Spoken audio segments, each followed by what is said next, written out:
Welcome to beginner friends. అందరికీ నమస్కారం. ఓం నమో భగవతే వాసుదేవాయ. భగవద్గీత పారాయణలో ఈరోజు 2వ అధ్యాయం సాంఖ్యయోగము 15వ శ్లోకము. యం హి నవ్యధయంత్యేతే పురుషం పురుషర్షభ సమదుఃఖ సుఖం ధీరం సోమృతత్వాయ కల్పతే. తాత్పర్యం: ఓ అర్జున, పురుషశ్రేష్ఠుడా, సుఖ దుఃఖములచే ప్రభావితం కాకుండా రెండింటిలోనూ చలించకుండా నిశ్చలముగా ఉన్న వ్యక్తి మోక్షమునకు అర్హుడవుతాడు.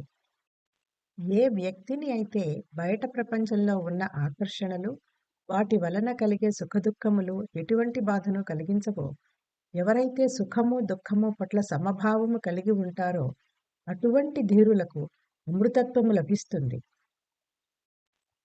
ఈ శ్లోకం జాతి మత వర్ణ వివక్ష లేకుండా అందరూ మోక్షానికి అర్హులే అని చెబుతుంది. కాకపోతే వారు సుఖదుఖములను సమానంగా చూడగలిగే ధీరత్వము కలిగి ఉండాలి. ప్రకృతి లక్షణాలకు అనుగుణంగా తనను తాను మార్చుకోగలిగిన ధీరత్వం కలిగి ఉండాలి. దేనికి భయపడకూడదు, బాధపడకూడదు. సుఖము వచ్చినా దుఃఖము వచ్చినా సమంగా అనుభవించగలిగిన ఓర్పు నేర్పు కలిగి ఉండాలి.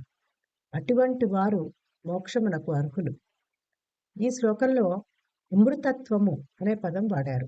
అమృతం అంటే మృతము లేనిది, చావు లేనిది, అంతము లేనిది, నాశము లేనిది, మార్పు చెందనిది అని అర్థము. శరీరానికి పైన చెప్పిన లక్షణాలు అన్నీ ఉన్నాయి. కాబట్టి సుఖదుఖాలు సమంగా భావించే ధీరులకు శరీరం ధరించే అవసరం ఉండదు. అంటే ఈ జనన మరణ చక్రం నుండి విముక్తి పొందుతారు, పరమాత్మలో లీనం అవుతారు. అదే మోక్షము. ఓం నమో భగవతే వాసుదేవాయ.